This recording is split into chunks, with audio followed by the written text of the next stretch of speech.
The New York Yankees, the Los Angeles Dodgers on a beautiful... Hey everyone, it's Lynn. We got a few questions from the Yankees-Dodgers game. The first thing I'm going to show you is how to run in the runner's lane. We talk so many times about runner's lane interference where a runner is illegal. As the ball's being fielded to first base, the rule says you must be within that 3-foot lane. It's green on your screen. In order to be clean, you must be seen running between, lest the umpires convene to intervene by declaring a lien on your illegal running routine. This is a rule on which I am not too keen, so let me explain the history of this rule. There's another video on that. Click that for the history. But back to this. This is Muncy running within the lane. It can be done, even if it produces an Aaron Boone argument, because of course it does. The home plate umpire was all over that. Not the best mechanic from Boone, but I agree the runner's safe. Now, here's the Aaron Judge play.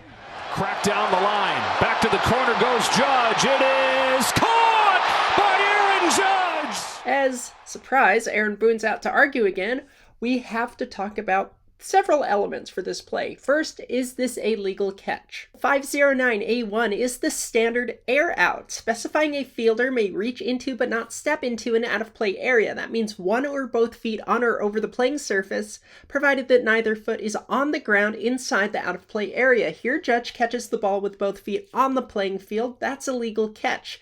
If you want to get into the weeds of firm and secure possession versus bobbling the ball, have at it, but in the comments section. For our purposes, we have a catch. Next, we'll talk about a carry. Into the fence. Part 2 is to declare Judge has stepped out of play with a foot stepping into the bullpen. 506 is the rule here and awards existing runners, that's Muncy at first, one base from their location at the time the fielder went out of play. That means Muncy gets second.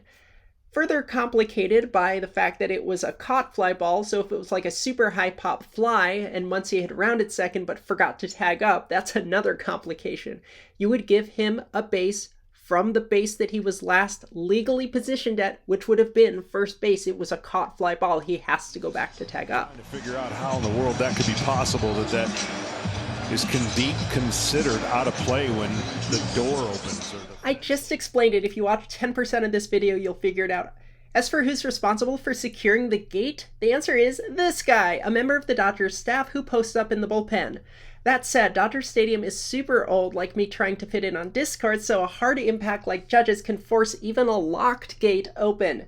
Question, is there any penalty for LA because it's their stadium, it's their staff person? The answer is no. Muncy still gets second. It's just an accident. Accidents happen. Boone tries to challenge because of course he does. The umpires explain the rule to him, say if you're going to challenge, you're going to lose, and Boone drops it. New York is not challenging the ruling on the play. Hudson sure didn't sound annoyed at all that he just had to explain the catch and carry rule to a major league manager. Tells Dave Roberts that after that school lesson that Boone is not going to challenge after all.